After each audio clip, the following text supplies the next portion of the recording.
It's hard to say what came over me, and I can hardly recollect the last few hours, perhaps even days.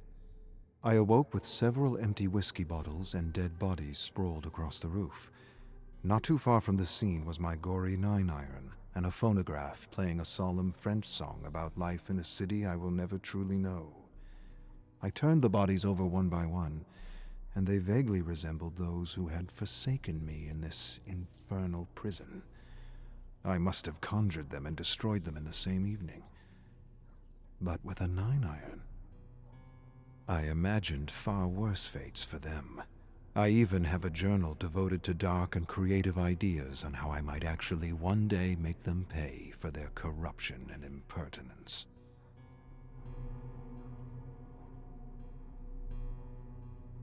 Arcus 337.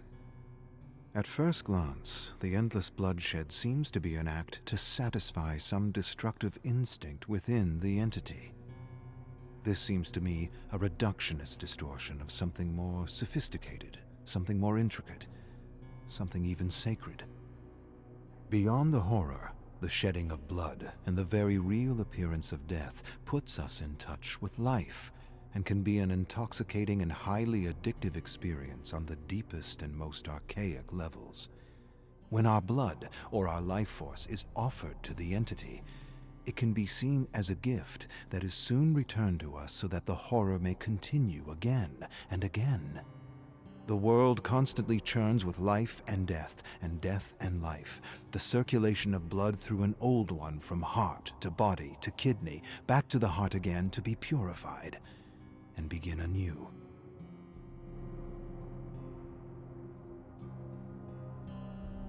Arcus 1007. A new doorway has opened. For how long? I'm not sure, nor have I ever been right, even with my best guesses. Through the door of my study and into a lost and forgotten realm, moss-grown, stone homes, with doorways barricaded with wagons, planks of wood, and decaying corpses tangled in barbed wire. I walk by the homes, gazing at the residual memories of soldiers killing villagers with swords for no other reason than the thrill of it. I can't make out which era or terror world this realm is from. I search the realm for hints of how one may open an actual doorway back home. Somewhere in these memories and forgotten realms is the answer to my salvation. But which ones? Which ones indeed?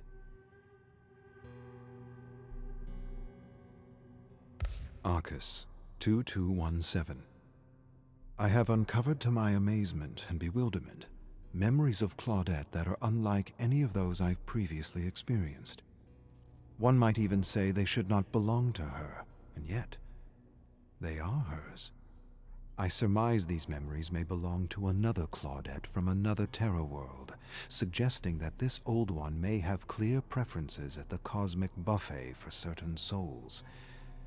It will take more samples of these memories to know if they are in fact from another Claudette, or if, and it is possible, I am having troubles deciphering between her actual memories and her creative musings.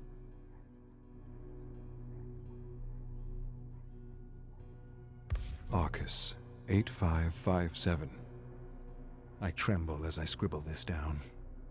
Squid-like creatures difficult to describe attempt to penetrate my tower, trying to destroy my study and tools to explore and manifest. I held them off for as long as I could. Then, taking the Orus and other valuables, I rushed through a doorway and hid in a lost realm. When I returned, the tower was upside down. My study completely ransacked. The creatures lay dead on the floor with black, putrid blood leaking out of them, and the smell of decaying fish was everywhere. What are these creatures, and who is sending them if not this brutish monster of an old one? I spent hours cursing and throwing these fetid carcasses out my window and back into the abyss.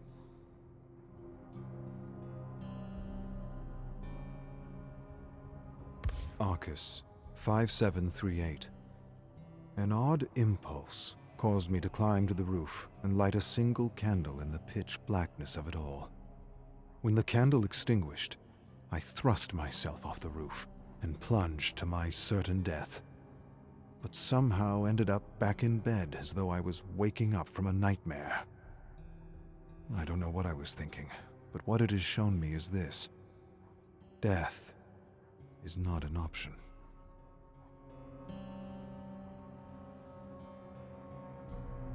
Arcus, 1275. I have often wondered if those trapped here have ever paused to reflect upon the inexplicable significance of this world that defies not only time and space, but death. A world made of memories that is neither consistent or constant. Something akin to a collective dream, made of the collective memories and beliefs of its inhabitants. Sometimes I wonder if not all worlds were like this in some respect, and that reality is what we in fact dream it to be, or believe it to be.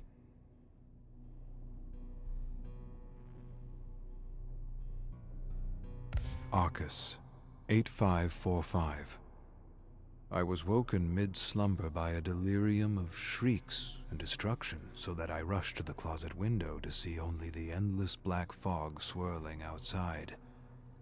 Things in the fog were coming to life and dying simultaneously, as though the entity were sick or in some kind of shock.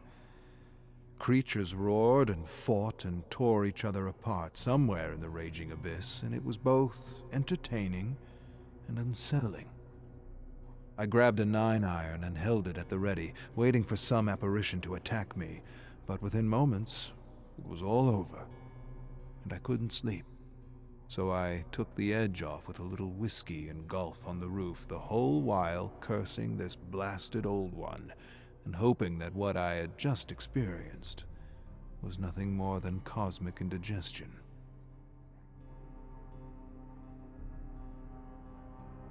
Arcus, 8789.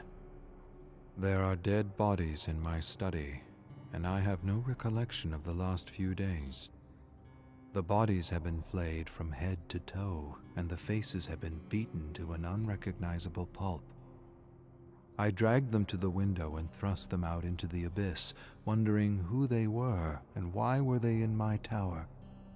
Did I manifest them? Did I create them for company? Or did they come from somewhere else? Had I been the one who butchered them? Had I lost myself so deeply in a memory that I became someone else for a short time?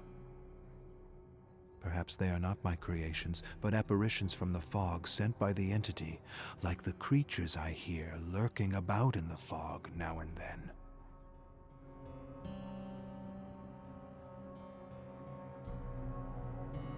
Arcus, 5798.